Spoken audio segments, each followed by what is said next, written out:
सुप्रभात। स्वाध्याय यह हमारे आज की आध्यात्मिक चर्चा का विषय। स्वाध्याय साधना के आधार भूमि यम नियम में चौथा नियम है स्वाध्याय। स्वाध्याय का प्रारंभिक अर्थ है अध्ययन करना। अध्ययन उन आप्त ग्रंथों का जो तत्वानुभूति से ओतप्रोत होते हैं, जो हमें कर्तव्य अकर्तव्य का ज्ञान कराते हैं।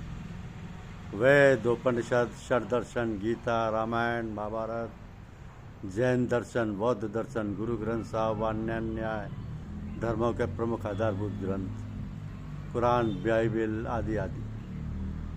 ये दिव्य ग्रंथ जो सहज सुगम हो का पठन पाठन करना चाहिए। आत्मानुभूति प्राप्त विश्व के महापुरुषों के लेखों में उनके जीवन चरित्रों को नियमित पढ़ना, मनन करना व तदनुकूल आचरण का प्रयास भी स्वाध्याय के ही अंतर्गत आता है।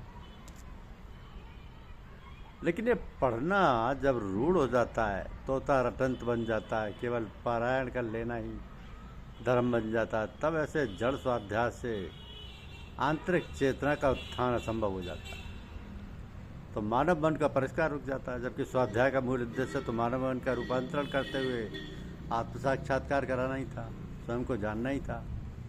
लगता है स्वाध्याय के इस बहिर्मुखता उद्देश्य से भटकाव को देखकर ही क्रांति चेता महात्मा कबीर साहब को कहना पड़ा कि पोथी पढ़ जगमुआ पंडित भया न कोय, ढाई अखर प्रेम का पढ़े सो पंडित होए।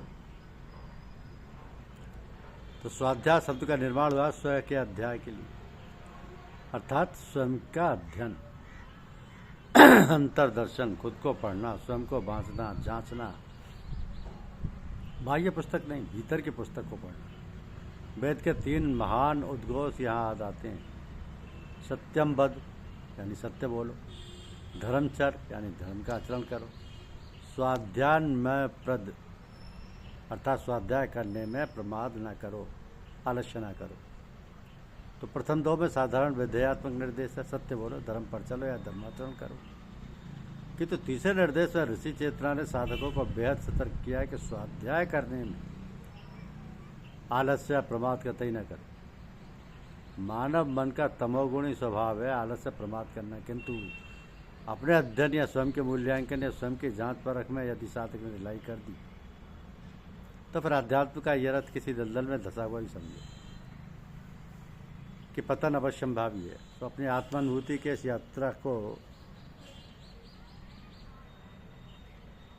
यदि मंजिल तक पहुंचाना है तो अपनी जांच परख करें कि हम कहाँ हैं, अब तक की साधना से हम कहाँ तक पहुंच पाए। कहीं एक अदद डिग्री या आचार्य पद पाने की आकांक्षा तो साधक समाज में उपाधि बांटने की लालसाई तो जीवन का सर्वस्व बनकर नहीं रह गई है।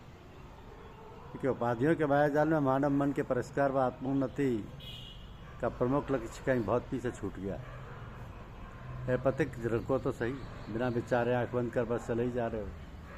अरे जरा सुस्ता लो, थोड़ा ठहर कर आँख खोल कर देख तो लो कि तुम कहाँ जा रहे हो, तुम कहाँ के लिए चले थे और कहाँ पहुँचे हो। जरा विचार कर देखिए, हमारे काम, क्रोध, लोभ, मद, मोह, मत्सर आदि विकार कुछ कम हुए हैं कि नहीं। ध्यान, उपासना, भगवत शरणागति हमारी जीवनचर्या का प्रमुख अंग बन पाए हैं कि नहीं। क्योंकि भगवत प्रेम से सराबोर दुर्लभ महात्मा सदगुरुदेव श्री साहब जी महाराज के पावन दरबार में हम भगवत प्रेम, आत्म साक्षात्कार, भगवत प्राप्ति के लिए ही आए। कब आए तो थे या 3 तिकड़म सिफारिश राजनीति गुटबंदी से आचार्य परमाचार्य पद का जोड़ जुगाड़ बैठाने के लिए। यदि इसी के लिए आए थे तो फिर खुशी से बजाइए आचार्य परमाचार्य का झुंझुना। यदि नहीं तो जरा अंदर झांकिए, देखिए भीतर क्या चल रहा है। इस यक्ष प्रश्न का उत्तर अंदर से ही आएगा। यदि हम पूरी ईमानदारी से सोचेंगे, विचारेंगे, चाहेंगे, स्वाध्याय करेंगे, तभी और केवल तभी। यदि थर्मामीटर में ज्वर आ रहा है तो बढ़े हुए ज्वर को देखकर थर्मामीटर पर क्रोधित मत होइए, बल्कि उपचार कीजिए। और मान बढ़ाई ईर्ष्या दुर्लभ तजना ये है कि इस चिर पुरातन रोग का निवारण कीजिए। आइए सोचे विचारें कि हम कौन थे, क्या हो गए हैं और क्या होंगे अभी। आओ विचारे आज मिलकर ये समस्याएं सभी। परम पूज्य गुरुदेव साहब जी महाराज सावधान कर रहे हैं कि जो लोग इजाज़त याफ्ता हैं, जो आचार्य हैं, जिन्हें आज्ञा मिली है, वह सेवक बनकर समाज की लोगों की सेवा का काम करें। आचार्य और गुरु का काम तो भंगी व धोबी जैसा है। लोग मलमूत्र त्याग कर गंदगी फैलाते हैं, भंगी उसे बार बार साफ करता है। लोग वस्त्रों को मैला को चला कर धोबी को दे देते हैं। धोबी उन्हें साफ स्वच्छ कर पुनः पहनने योग्य कर लौटा देता है। तो जिन आचार्यों के अंदर ये भावना आ गई है कि हम तो गुरु हैं, गुरु पद भी प्राप्त हैं, अतः लोग हमारी सेवा करें, हमारा मान सम्मान करें, तो समझो कि लोटिया डूब गई, गुड़ गोबर हो गया। लोगों का काम तो सम्मान करना है, करेंगे ही, मगर तुम्हारे अंदर जो ये अहंकार पैदा हुआ है उससे तो तुम्हारा सब कुछ लुट गया। तुम्हारा तो सब कुछ किया कराया बेकार हो गया। तो संभलो, सोचो और समझो कि हम कहाँ हैं, कैसे हैं। इसके लिए हम अक्सर लोगों से कहते हैं कि सोते वक्त अपना हिसाब किताब देखा करो, सारे दिन हमने क्या क्या किया। जो अच्छे काम अच्छी बातें हुई उनके लिए भगवान को, गुरु महाराज को धन्यवाद, और जो बुरे काम बुरी बातें हुई उनके लिए क्षमा याचना व भविष्य में ना करने की प्रतिज्ञा। तो परम पूज्य चच्चा जी महाराज फरमाते हैं कि रोज़ाना हिसाब करना वाजिब है, वरना पीछे बहुत झगड़ा पड़ जाता है। कभी कभी बुजुर्ग लोग सब हिसाब मांगते हैं, अगर हिसाब दुरुस्त नहीं तो मुश्किल पड़ जाती है।